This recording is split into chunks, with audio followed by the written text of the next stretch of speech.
जरा सोचिए, दो देश जिनके बीच सालों से लगभग कोई बातचीत नहीं थी, अचानक से एक नई शुरुआत करते हैं। कुछ ऐसा ही हो रहा है भारत और अफगानिस्तान के बीच। बरसों की खामोशी के बाद अब काबुल और दिल्ली के बीच एक बिल्कुल नया चैप्टर लिखा जा रहा है। तो आज हम इसी पर बात करेंगे कि इस नाटकीय बदलाव के पीछे की असली वजह क्या है। तो सबसे बड़ा सवाल तो यही उठता है, आखिर भारत तालिबान के साथ बात क्यों कर रहा है? मतलब एक ऐसा शासन जिसे भारत ने कभी औपचारिक रूप से मान्यता दी ही नहीं। तो चलिए इस सवाल के जवाब को ढूंढते हैं और भारत की इस नई रणनीति को परत दर परत समझने की कोशिश करते हैं। तो देखिए, इस पूरी कहानी की शुरुआत होती है एक मुलाकात से, और ये कोई आम मीटिंग नहीं थी, बल्कि इसे एक ऐतिहासिक घटना कहा जा सकता है। एक ऐसी मुलाकात जिसने डिप्लोमेटिक रिश्तों पर जमी बरसों की बर्फ को पिघला दिया। यहाँ जरा इस टाइमलाइन को देखिए। अगस्त 2021 में जब तालिबान ने सत्ता संभाली, उसके बाद से भारत और अफगानिस्तान के बीच कोई भी मिनिस्टर लेवल का कांटेक्ट नहीं था। और अब इतने सालों बाद ये खामोशी टूटी है। ये कोई छोटी मोटी बात नहीं है, ये एक बहुत बड़ा डिप्लोमेटिक मूव है। और हाँ, ये मीटिंग सिर्फ चाय नाश्ते के लिए नहीं थी, इससे काफी ठोस नतीजे निकले हैं। जैसे कि काबुल में जो भारत का टेक्निकल मिशन था, उसे अब एम्बेसी का दर्जा दिया जा रहा है। Bharat Afghanistan air freight corridor, जो व्यापार के लिए बहुत जरूरी है, उसे फिर से शुरू किया जाएगा। और तो और नए हाइड्रो इलेक्ट्रिक प्रोजेक्ट्स पर भी मिलकर काम करने पर सहमति बनी है। तो ये साफ है कि ये सिर्फ दिखावा नहीं, बल्कि असल में कुछ प्रोग्रेस हो रही है। तो सवाल ये है कि आखिर इस सब का मकसद क्या है? भारत के इस कदम के पीछे का असली स्ट्रेटेजिक कैलकुलस, मतलब रणनीतिक गणित क्या है? देखिए, इसका जवाब सिर्फ पैसों या डेवलपमेंट से नहीं, बल्कि सीधे सीधे हमारी राष्ट्रीय सुरक्षा और इस पूरे रीजन में पावर बैलेंस से जुड़ा है। और ये है शायद सबसे बड़ी, सबसे अहम वजह।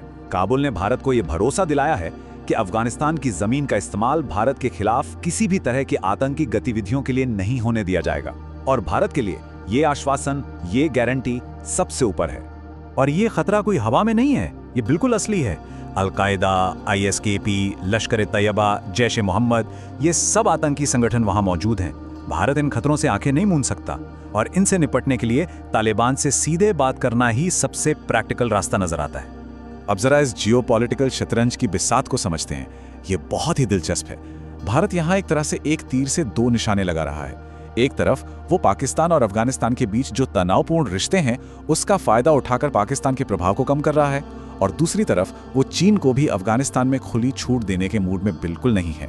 ये एक क्लासिक डिप्लोमेटिक दाव है।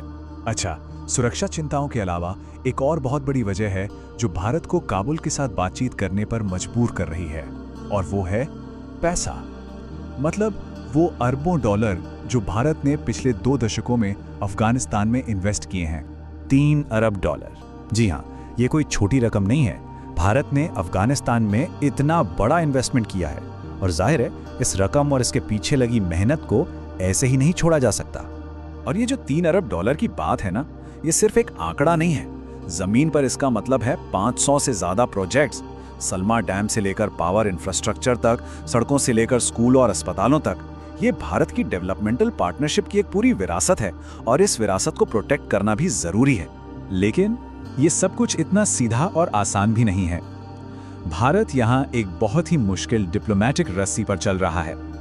एक तरफ उसके अपने राष्ट्रीय हित हैं, और दूसरी तरफ हैं उसके अपने लोकतांत्रिक और मानवीय मूल्य। और यहाँ एक बात बिल्कुल साफ कर देनी चाहिए, भारत का तालिबान से बात करने का मतलब ये कतई नहीं है कि वो तालिबान सरकार को मान्यता दे रहा है। भारत तालिबान को औपचारिक रूप से मान्यता नहीं देता है।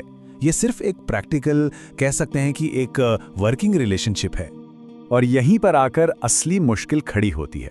जरा सोचिए, दुनिया का सबसे बड़ा लोकतंत्र भारत एक ऐसे शासन से बात कर रहा है जिस पर महिलाओं के अधिकारों, उनकी शिक्षा और आज़ादी को खत्म करने के कितने गंभीर आरोप हैं।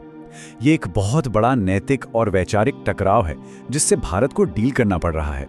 तो फिर सवाल उठता है कि भारत इस दुविधा से निपट कैसे रहा है?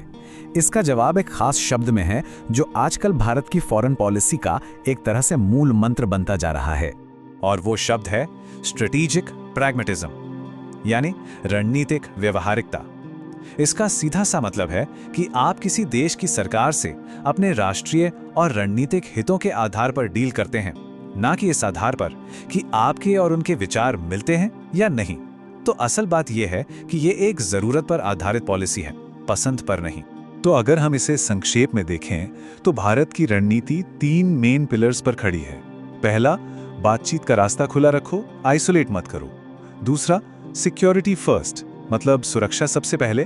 और तीसरा, जो शायद सबसे मुश्किल है, राष्ट्रीय हितों और मानवीय चिंताओं के बीच एक बहुत ही सावधानी भरा संतुलन बनाकर चलना। और ये सब हमें एक बहुत बड़े सवाल पर लाके खड़ा कर देता है।